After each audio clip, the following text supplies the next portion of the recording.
Je vais vous dire un gros truc. Si je vivais en couple, j'attendrais tellement d'être sauvé par l'autre. Car si je vis en couple, faut qu'il me sauve. Faut qu'il fasse que la vie soit supportable. Faut que je sois plus déprimé. Faut que je sois plus un individu. Je veux qu'il m'enlève de moi. Je veux qu'elle m'enlève de moi. Je veux qu'elle me sorte de moi. Je veux plus supporter plus rien. Je veux qu'elle me fasse un miracle. Okay, donc déjà, bon là, les deux premiers graphiques que je t'ai mis, c'est pour te montrer quand même les trades. Juste tu peux descendre, parce que en bas, ça c'est les graphes à Maxence. Donc là, il y a le premier graphique que tu vois, là c'est le weekly, en dessous c'est le daily. Ça c'est le weekly, voilà, ça c'est le daily. Si tu vas aller sur, voilà, là il y a le M30, tu vois. Sur la place, tu as le M30. Et en dessous, c'est le H4. Okay. Donc, voilà, va sur le H4 au pire, comme ça, c'est un peu plus simple, voilà.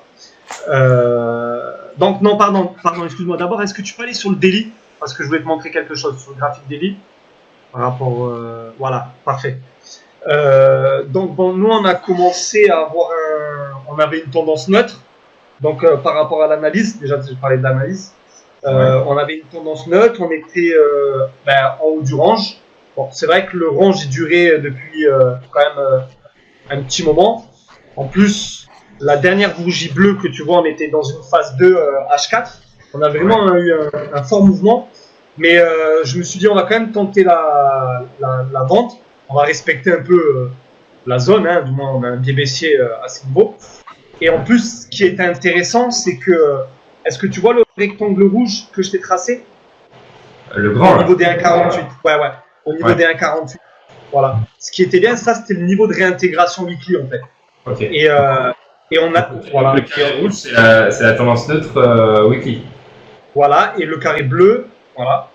Okay, le carré bleu, c'est le range dans le journalier.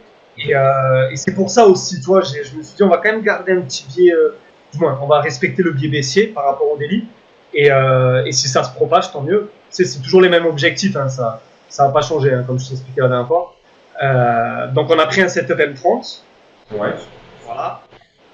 On l'a géré avec une gestion donc logique par rapport déjà aux caractéristiques du range et en swing H4. Hein. Ok. Donc voilà, là t'as le M30. T'as le setup, je sais pas si tu vois le premier rang en clair. Alors attends, parce que donc là, toi, vous avez attendu la sortie du range journalier. Non, très dedans, nous, Pascal. La réintégration du range, on va dire, on va dire dans le range journalier. Voilà, tu avais un biais vendeur. En plus, ça respectait, comme tu disais, ton biais vendeur hebdo. Donc c'était que des ventes, donc ça c'est bien. Et du coup, ton scénario, c'était d'abord qu'on descende en bas du range daily et après, possibilité de casser le range daily, c'est ça? Voilà, comme la dernière fois. Voilà, exactement. Donc, attends, le premier trade, il est tout en haut. Tu sais, la grande impulsion que l'on a? Voilà, là. Ah, ok. Voilà. Et si tu veux, tu as le setup, tu sais, sur les graphes à max en haut, tu sais, que je t'ai mis. Mais voilà, c'est le même mouvement. Okay. Voilà, ici. Voilà. Donc, on a pris cette sortie de compression, en respectant le biais.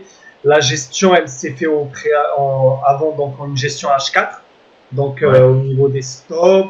Donc, d'abord, on a fait une prise de bénéfice aux alentours, donc la faiblesse M30. Tu sais, c'est tout en bas, là. Maxime a poussé à 124 pips. Voilà. Ouais, voilà, dans cette zone-là. On a coupé. On a coupé ici, à ces niveaux-là, parce qu'on était quand même arrivé dans la zone basse déjà du range daily. Hein, je l'ai pris comme zone, hein, pas comme niveau réellement. Donc c'est pour ça qu'après, on n'a pas réellement l'opportunité de prendre des setups à la baisse encore, parce que, et déjà surtout je respectais quand même on était quand même assez bas dans le range. Donc je me suis dit, on va plutôt, dans la gestion, donc dans l'analyse, on l'a plutôt géré simplement avec les reliquats et les stops, quoi. Donc on a fait une sortie M30, une sortie H4 sur la faiblesse. H4, tu peux voir. Okay. Donc la faiblesse 4, c'est le deuxième cercle. Voilà, exactement. Ouais. Voilà. Et c'est là que voilà. Après, ensuite, dans l'analyse, on a dit que soit on allait tenter peut-être on a tenté un petit trade là, de contre-tendance pour viser le haut du range, tu sais, voilà, parce qu'on était dans la zone basse. Mais on a coupé extrêmement rapide. Hein, c'était un petit test de marché on a optimisé le risque parce que le range journalier il durait depuis un petit moment déjà. Donc du fait qu'il durait depuis un petit moment, les probabilités étaient plus importantes pour que ça casse et donc forcément on a risqué un peu moins en ayant aussi une gestion agressive dans la coupe. Plus le fait que hebdomadairement tu avais un biais vendeur. Donc ça fléchit encore plus dans la question du range. Ouais.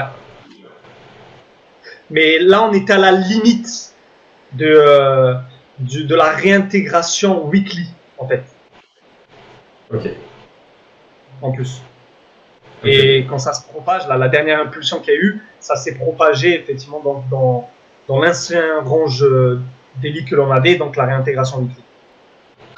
Comme ça, j'y verrai plus clair parce que donc, pour moi, alors on a donc le range, donc là il n'y a pas de souci. Alors, même situation, tu as dessiné un peu plus bas. Du coup, sous là-dessus, donc là c'est range constraint, uniquement un biais vendeur. C'est-à-dire que pour moi, le biais vendeur, il doit être dans cette zone-là. Ouais, exactement. Ouais. Je suis d'accord avec Ensuite, en même temps, on a donc ce range, comment il s'appelle, journalier. Ouais. Donc, puisqu'on venait en plus du haut du range journalier, qu'on a un peu aussi intégré en journalier, toi tu as ton biais vendeur, donc tu penses en plus qu'il faut prendre que des ventes. Du coup, ça fait le premier trade M30 là-haut, la première prise de bénéfice ici, la deuxième ici, lorsque le H4 réintègre, c'est-à-dire le premier trade il est là, la première sortie elle est là, la deuxième sortie elle est là. Ouais, donc voilà. Ensuite, après ça, c'est là où la frustration aujourd'hui elle était immense. Et en fait, c'est vrai qu'on n'a pas réellement eu le setup propre en M30, tu vois, une belle sortie de compression. Tu vois, c'était sorti un peu avant et tout ça. Mais j'ai oublié en fait de l'intégrer dans le plan parce que ça fait la deuxième fois que je le fais, cette erreur. Après, tu vas me dire ce que tu en penses, même si je sais ce que tu en penses. Voilà. En gros, c'est qu'il y avait cette propagation en fait en journalier H4 et M30, tu vois, en même temps. Ouais. Et j'ai oublié de mettre en fait cette explication de pouvoir aller le rattraper avec le M5 en fait, parce que il y avait quand même une impulsion baissière en fait, tu vois, une forte pression baissière, du moins, ce que je pensais quoi. Et j'ai oublié de le mettre dans le plan et ce qui fait qu'on n'a pas pu profiter de cette dernière impulsion. Et c'était là aussi l'objectif de la méthodologie. C'était comme toi tu l'as dit dans une ancienne vidéo, c'est que quand on peut éventrer le marché, quand on peut en tirer les gains au max et d'en profiter, ben c'est là où il fallait être. Et en plus, en termes de risque, on avait prévu un risque plus important, ce qui fait qu'on aurait encore amélioré, on va dire, la performance sur ce trade. Et donc, c'est une grosse frustration pour nous. Voilà. Donc, je comprends. Alors, j'irais même un peu plus loin. C'est vrai que là, vous deux, vous forcez vraiment bien, vous avez des super trades depuis un bon moment. Ça manque juste cruellement, effectivement, peut-être de folie, quoi. C'est-à-dire de pyramidage comme deux. Ouais. Non, mais même de pyramidage comme deux petits fous, parce que, en fait, il faut vraiment que vous continuiez à avoir cette rigueur excellente sur l'analyse et sur la première prise de trade. Mais par contre, une fois que le premier bénéfice est pris, là, il faut oublier la rigueur, il faut oublier le côté un peu, entre guillemets, tu vois, cost-arcrate, etc. Il faut plutôt se lâcher, en fait. Et il faut y aller. Il faut trader n'importe comment, comme un gros débutant qui fait n'importe quoi, à partir du moment où tu vends. Et bien évidemment, que tu ne risques pas plus que les parties que tu as gagnées. Alors, ça, c'est